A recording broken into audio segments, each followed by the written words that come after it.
It was a bright afternoon in Ouagadougou, the capital city of Burkina Faso. President Ibrahim Traoré had just finished a surprise visit to a local school. As he was heading back to the presidential convoy, something caught his attention. A man sat by the roadside, his back against a dusty wall, a tin cup in front of him. His clothes were torn and dirty. His hair had patches of gray and his eyes were tired. People walked past him without a second look. President Traoré paused. Something about the man seemed familiar. He asked his security to wait and slowly walked toward him. As he got closer, his heart skipped. "Joseph," he said, staring in disbelief. The man looked up slowly. His mouth dropped open, his eyes widened. "Ibrahim," he gasped, struggling to his feet. "Yes, it's me, Joseph. What happened to you?" Tears welled up in Joseph's eyes. He quickly wiped his face and looked around. "It's a long story, my friend. I never thought I'd see you again. Not like this." President Traoré placed a hand on his shoulder. "Come with me. We'll talk." Joseph hesitated, looking down at his torn shirt and bare feet. "I'm not fit to enter your car like this." "You're my friend, Joseph. That's what matters." At the presidential residence, Joseph took a long bath and changed into clean clothes. A hot meal waited for him at the table. As he ate slowly, he kept glancing at Ibrahim with eyes full of shame and gratitude. After the meal, President Traoré poured 2 glasses of juice and sat across from him. "Now talk to me, Joseph. What happened? You were one of the brightest men I knew." Joseph sighed deeply. "It started 3 years ago. Joseph was once a respected school principal in Bobolasso. He was hard-working and honest. He had built a small house from his savings and married a woman named Stella. At first, their marriage was beautiful. They were happy, or so he thought. Over time, Stella began to change. She spent more time on her phone. She became cold, often shouting at Joseph for small things. Joseph ignored the signs. He thought she was just stressed. Then one day, Joseph returned home early from work.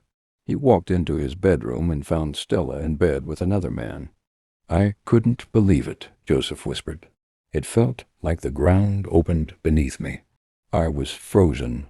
Ibrahim clenched his fists. "What did you do?" "I walked out. I couldn't fight. I was shaking. She didn't even say sorry. She followed me out and told me it's over, that I should leave the house because the man I saw is now the one she loves." President Traoré stared at him in shock. "Leave the house you built?" "Yes," Joseph said, nodding. "I refused. So she took me to court. She lied in court and said she had supported me financially to build it. She even brought fake documents." "What did the judge do?" "The judge ruled in her favor," Joseph said, his voice shaking. "I was forced to leave my own house. I had nowhere to go.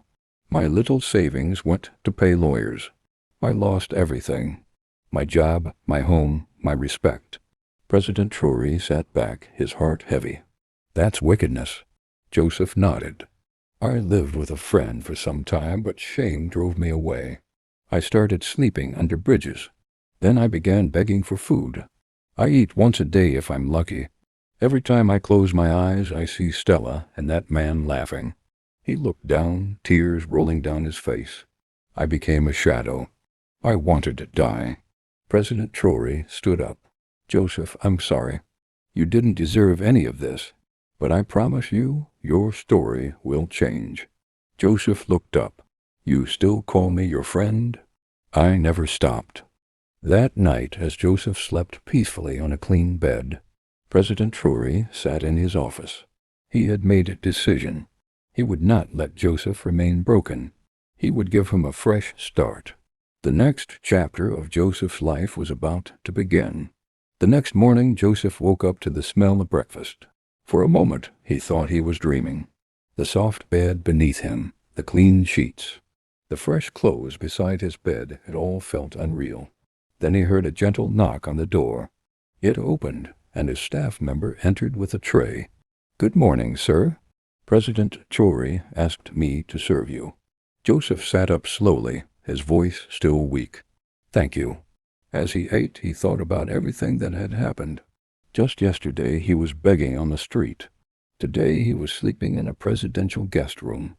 He didn't know what tomorrow held, but for the first time in years, he had hope. Later that morning, President Ibrahim Traoré joined him in the garden. He was dressed simply as always, with kindness in his eyes. "Joseph," he began, "I didn't sleep well last night. Your story broke my heart." Joseph lowered his head. "I didn't mean to bring trouble to your peaceful home." "You didn't bring trouble. You brought truth. And that truth must not end in pity. It must lead to action." Joseph looked up, unsure of what Ibrahim meant. "I have made arrangements," Ibrahim said firmly. "Today you will visit a doctor for a full checkup. After that I'm taking you somewhere special." Joseph opened his mouth to speak, but Ibrahim raised his hand gently. "No questions, just trust me." By afternoon, Joseph had seen a doctor, taken some medications, and had his first proper haircut in years. When he looked in the mirror, he barely recognized himself. His eyes, once full of pain, now held a faint spark of life. Ibrahim drove him in a private car to the edge of the city, where a small but beautiful building stood. It was painted cream and brown, with a green roof and a small garden in front. "This is for you," Ibrahim said. Joseph's jaw dropped. "Me?" "Yes," Ibrahim smiled. "Your new house, fully paid. No one can ever take it away from you." Joseph began to cry. "Why would you do this for me?" "Because I know who you are," Ibrahim replied. "You were there for me in school. You gave me books when I couldn't afford them. You defended me when I was bullied. You believed in me before I believed in myself." Joseph shook his head slowly, overwhelmed. "I just did what friends do. And now I am doing what friends do," Ibrahim said. "Come, let me show you inside." Inside the house was a cozy living room, a clean kitchen, a bedroom with new bed sheets, and even a small office space with a bookshelf and desk. "I've also started a business for you," Ibrahim added as they sat. "It's a bookshop and small school supply store, right beside a secondary school. I know you loved education. Now you'll manage the shop, and I'll make sure it's supported for the first year." Joseph was speechless. Tears flowed again, but this time they were not tears of pain. They were tears of healing. Over the next few weeks, Joseph's life transformed. He managed the store with excellence. Students came daily to buy pens, books, and notebooks. He even started giving free advice to teenagers who needed help with their studies. His reputation grew quickly in the community. People began to greet him on the street again. He was no longer that beggar. He was now Mr. Joseph, the man who rose again.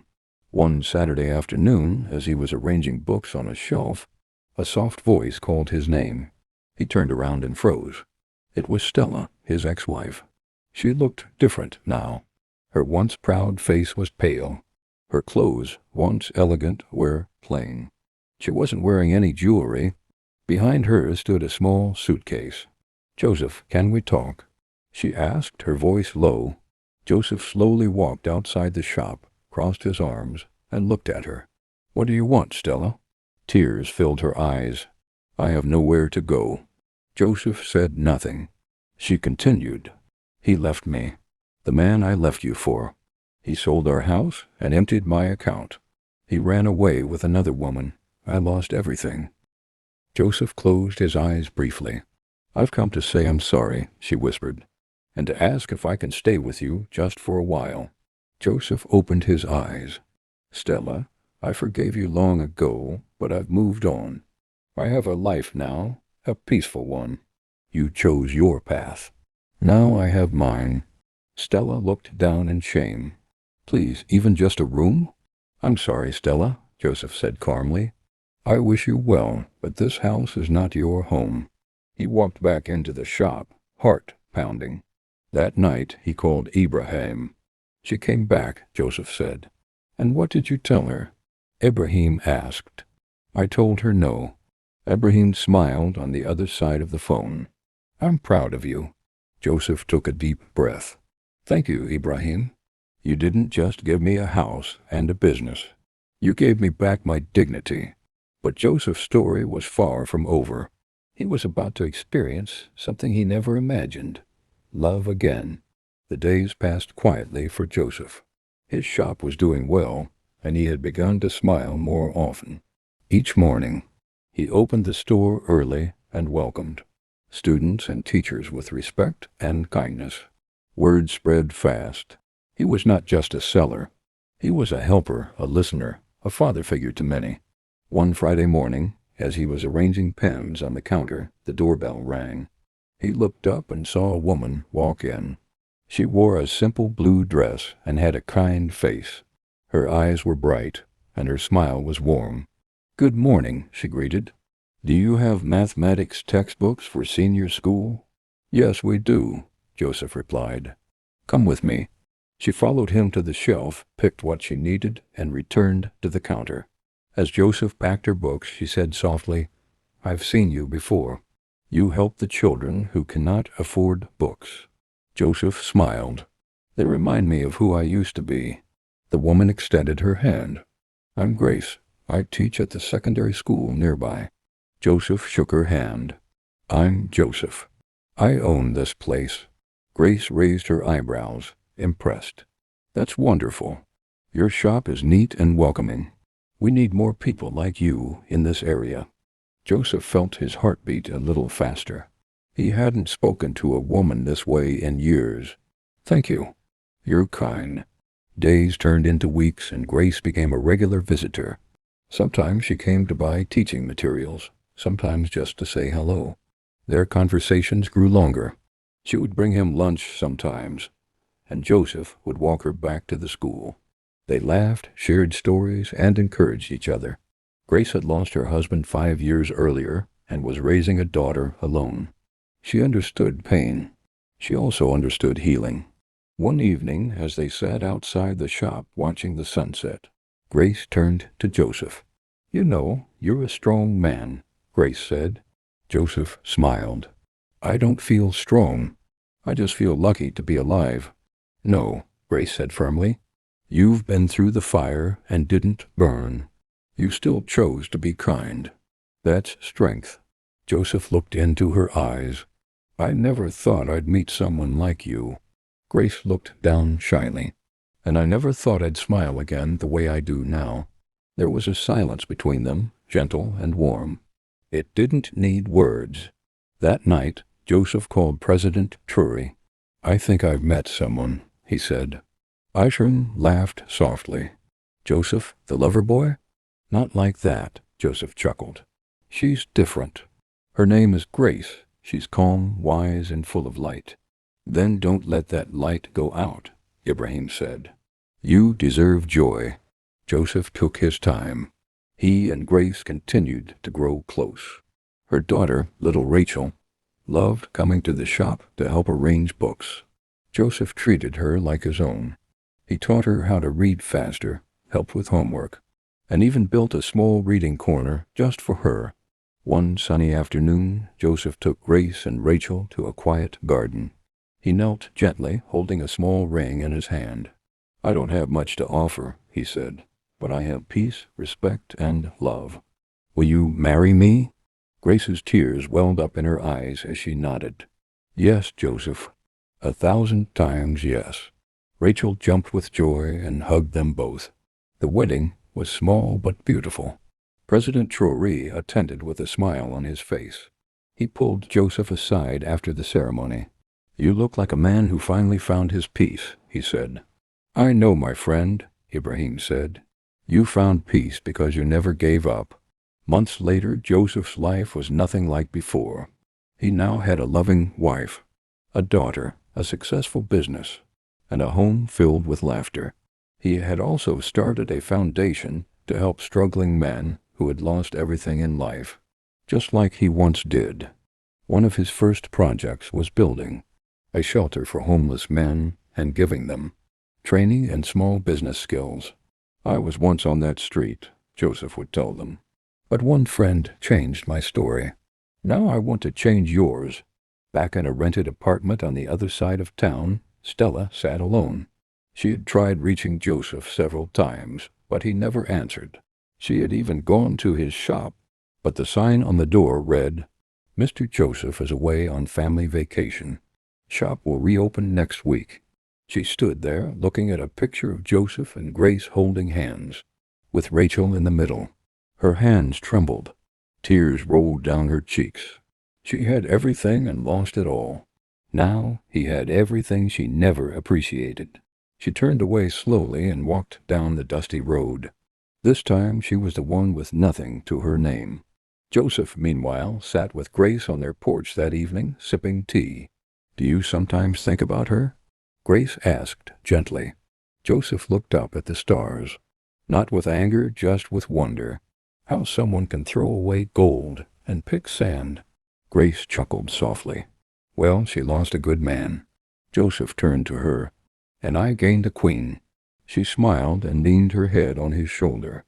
Back in a distant town, Stella was now working in a small restaurant.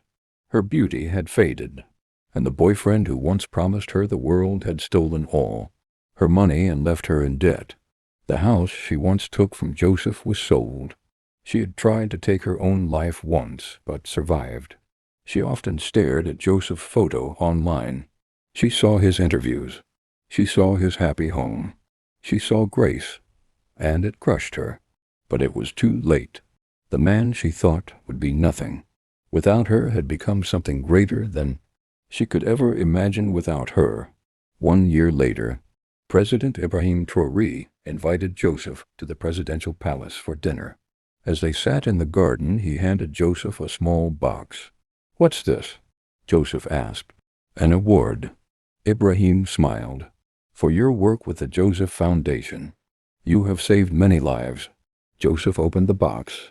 Inside was a golden medal. He stood up and hugged his old friend tightly. "You didn't just change my life," Joseph said. "You gave me the chance to change others too." Ibrahim smiled. "That's the power of one hand lifted in kindness." As the evening breeze swept through the garden, Joseph looked at the stars once more. "Who would have thought," he whispered, "that the man with nothing would one day have more than he ever dreamed?" His eyes filled with tears, not of pain, but of joy. The past was behind him. The future was bright, and this time no one could take it away from him. Thanks for watching. All the viewers hit the like and know about next update.